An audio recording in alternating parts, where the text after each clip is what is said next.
Hello there, I'm D-Dust and welcome back. Tonight's story was written by Raaxis. The Asylum. My friends and I used to do a lot of geocaching after our senior year in high school. For those of you who don't know what geocaching is, it's essentially a worldwide scavenging hunt. People will select sites and conceal a geocache somewhere unobtrusive, then post GPS coordinates on a geocaching website where other searchers can download the coords and locate the cache. Usually, people who have found the object, often a chest or something hollow, will leave a note or small personal memento for future searchers to find and appreciate. There are several types of geocaches, and most of them are thematic in nature.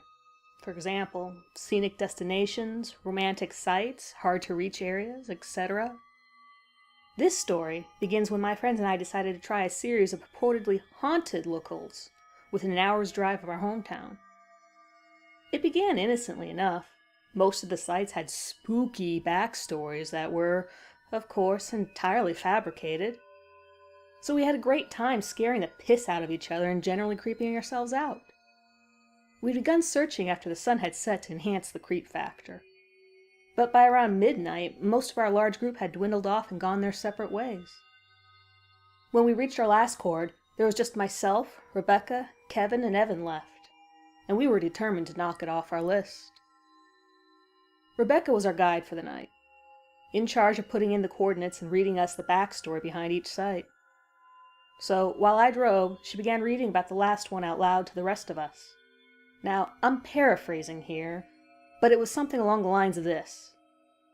Henkel Asylum, constructed in the early 1900s. The James Henkel Asylum was built to house a burgeoning population of the criminally insane. Men who had committed vile crimes like rape, murder, torture, without signs of remorse, were deemed mentally unstable and sent to this facility for further study and rehabilitation. Once committed, very few criminals were ever released back into society, and those that were usually had been given frontal lobotomies, a popular experiment at the time, or electroshock therapy, both of which rendered the patient nearly brain dead, though capable of performing only rudimentary tasks. Stories. Contemporary visitors to the asylum report hearing banging noises, cell doors opening and closing, and hearing the cackling laughter that is abruptly cut short. It was pretty standard fare, compared to the rest of the sites we'd visited that night, and we naturally had a good time psyching each other out for the next 15 minutes while I drove us to the asylum. We'd all heard about it. It was local to us, after all, and we knew it had been condemned and abandoned since as long as any of us could remember. So we figured it'd be a great place to run around and be reckless teenagers without the risk of getting yelled at by cops. When we finally arrived, it looked like something straight out of one of those creepy, cheesy B-movies that they show on sci-fi. Chain-link fence with barbed wire around the perimeter, 2 guard towers flanking the main gate, which was, of course, chained and locked shut, with a big "No Trespassing" sign hanging from it. The asylum itself was decrepit, looking like it hadn't been touched for decades, which was surprising, since we grew up in a pretty nice area, where the municipal lawmakers tried to keep everything looking spiffy for the tourists. Needless to say, we promptly ignored the sign on the front gate and hauled ourselves over, cameras and GPS in hand, and walked towards the asylum. Now, given our attitude towards the previous sites, you've probably gathered that I'm somewhat of a skeptic. I believe that there are paranormal things that can't be explained, yet. But I'm not exactly summoning demons in front of a bathroom mirror. So, when we opened the main door to the asylum, conveniently unlocked, by the way, I dismissed the cold burst of wind as just stale pent-up air rushing out after being trapped inside for so long. My friend's bravado, however, quickly disappeared and began shuffling their feet nervously at the entrance, hesitant to cross over that invisible threshold. I took point, hurrying them along with prodding taunts, and eventually everyone was inside. It wasn't as bad as I thought it would be. Things were relatively clean, and the entire building looked like it had been gutted. The paint was peeling, tiles popping up here and there, and the metal trim near the baseboards of the wall was in desperate need of some rust begone. But aside from that, the place was entirely empty. No crazy-ass chairs with leather straps, no gurneys lying haphazardly around, just an old reception desk and 2 hallways leading off to different wings. We explored for a few minutes, freaking ourselves out whenever we heard an old pipe rattle or a rat squeak. But otherwise, it was relatively uneventful. Our fears safely suppressed by the presence of each other, we began to get more adventurous, opening doors and peeking inside.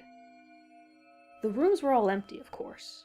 Whatever company had been contracted to clear the place out did a pretty decent job of removing any creepy decor. Bravado returning by the minute, Evan and Kevin dropped back without Rebecca or me noticing. They began running around, making noises to try to scare us. I'm not gonna lie. It worked until I realized they were gone, and probably the cause of all that racket. Then they returned laughing and breathless to a decidedly paler Rebecca. She seemed to be a lot more put off by the whole place than the rest of us. Or at least she didn't hide it as well. She quietly suggested we leave. Not to be outdone by the other guys of the group, I told her she was more than welcome to wait in the car if she wanted, but I was going to stick around for a few more minutes. Exasperated but defeated, she finally caved and followed us where the GPS was leading, the 2nd floor. This is where I started genuinely feel scared. Before, I was just kind of creeped out. But there was something about the whole 2nd floor that literally gave me shivers, despite it being a warm summer night. We started opening doors like before, but we were all a lot more sober about it. I guess I wasn't the only one who was feeling weird. Finally, about midway through the hall, we opened the door to a room. And there, lying in the middle of the floor, was an honest-to-God straitjacket. I'm not bullshitting you.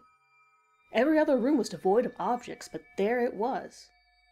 A fucking straitjacket in the middle of the floor of some random-ass room in a condemned mental asylum. We all kind of looked at each other with raised eyebrows, as if to say, guys, you seeing what I'm seeing? And of course, trying to be a macho man to show off for Rebecca, I piped up with the most ridiculous idea I could think of at the time. Dude, I'm gonna put it on. Years of horror flicks and creepypasta should have trained me to not put on the creepy straitjacket, in the creepy hall, in the creepy asylum. But teenage dumbfuckery won over, and once the words were out, I couldn't just wuss out. Nobody said anything. They just kind of looked at me expectantly, waiting to see if I'd follow through with my boast. Determined not to be called a pussy for the remainder of the night, I walked forward into the room and bent down to pick up the moth-ridden restraining device. As I got closer, though, I noticed it wasn't moth-ridden at all, but was actually in pretty decent condition. That is, compared to the rest of the place, which, as I've mentioned, was in shambles. I mean, it had a few stains here and there, but it didn't really smell, and it seemed intact enough to put on. As soon as I picked it up, though, I got this overwhelming sense of dread. You know, that drop in the pit of your stomach right as you go over the lip of a roller coaster? That feeling in the bottom of your gut that says, I'm gonna die, I just know it. Yeah, well, I got that. Really strong. And then I totally ignored it. My desire not to die was outweighed, as it often is in teenagers, by my need to look cool for my friends. So I slipped my hands into the sleeves, one at a time, until it hung loosely from my shoulders. Now, if you've ever seen a straitjacket, you know that you can't tie it up yourself. The whole point is to essentially cross your arms across your chest and tie the sleeves behind your back to prevent whoever's inside from moving their arms, presumably to stop them from hurting themselves or others. So as I stood there in the middle of the room, I called out to Rebecca, "Hey, Becca, help me tie this thing off." She looked, if you'll excuse the pun, pale as a ghost, but she managed to squeak out, I don't think this is a good idea." But again, after some prodding and encouraging, I convinced her to begin tying the sleeves behind my back. Evan and Kevin just stood in the doorway, expressions of mixed admiration and incredulity. At that point in time, I felt like a badass. For all of 3 seconds. As soon as Rebecca finished up the last lace, the door to the cell slammed shut, right in Kevin and Evan's faces. I never felt a breeze, and when I asked them later, both of them denied closing it themselves. Skeptic that I am, I still chalk it up to us leaving the front door open and changing air pressures and all that, but it scared the piss out of us nonetheless. Then I felt a pressure on my chest, like someone was sitting on it, or as if someone was pulling the sleeves tighter behind me, and it began to get harder to breathe. I couldn't even summon enough air to whisper, much less call out for help.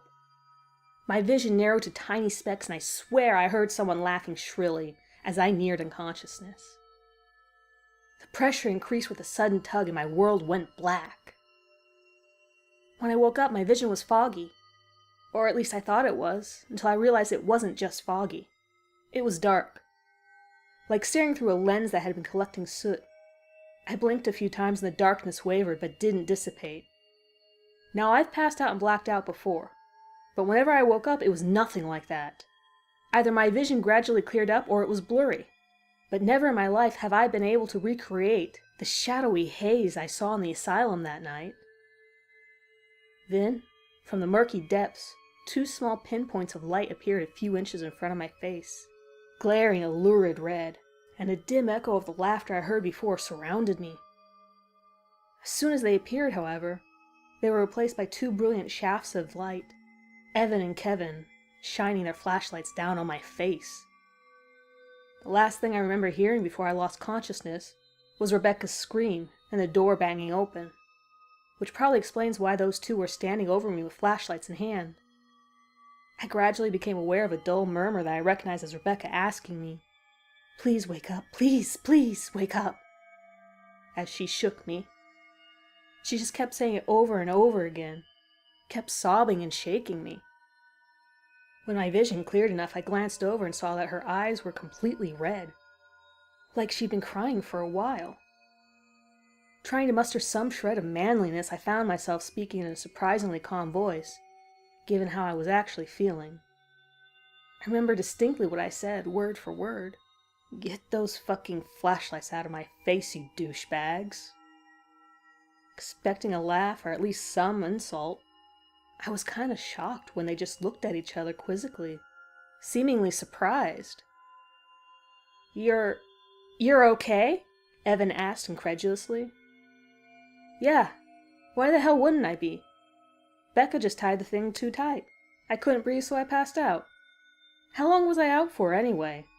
I inquired. Apparently it had been long enough for them to untie the straitjacket, allowing me to rub my hand across my face. There was another shared look of disbelief.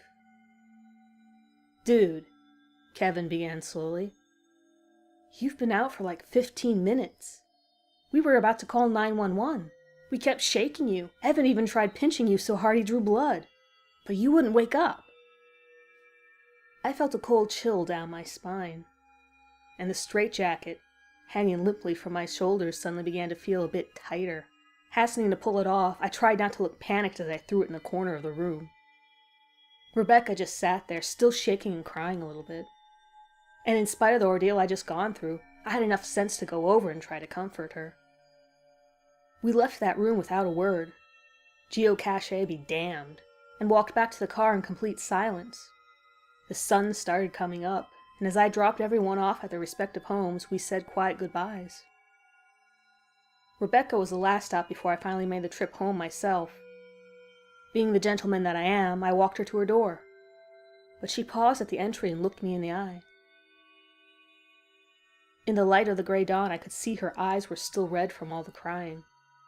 She was very quiet as she said, "I have to ask you something." "Yeah, sure. What is it?" I asked, half expecting another, "Are you sure you're all right?" question, like I had been getting half expecting another question about if I was really all right, like I'd been getting the whole ride home. She surprised me by asking, "Do you know how long it took Evan and Kevin to get the door open?" Her eyes held a look that I could never forget. It was raw fear. Something happened in that fraction of time between me blacking out and them getting in there that had absolutely terrified her. And seeing that look, I realized I was blacked out for 15 minutes. How long was she alone in that room? No, I replied slowly. How long? 5 minutes. They said it took 5 minutes for them to open that stupid door. I was in there and I saw you, and I saw... She broke off, another sob stopping her mid-sentence. At that point, I didn't want to know. I still don't want to know. I gripped her by the shoulders and said firmly, Rebecca, it doesn't matter. No matter what you saw, I'm here. You're here. We're both safe. It doesn't matter. Nothing bad will happen, I promise. She just nodded numbly, opened her door, and walked inside her house. The next time I saw her, she was back to her usual self, but whenever I bring up that night to her, she freezes up and turns to stone, refusing to discuss it. I stand by what I said before. I don't know what happened in that room, and I don't ever want to know. But I still have nightmares about those two glowing red lights in the darkness. And sometimes, as I lapse into sleep, I hear faint echoes of shrill laughter following me down into the depths of unconsciousness.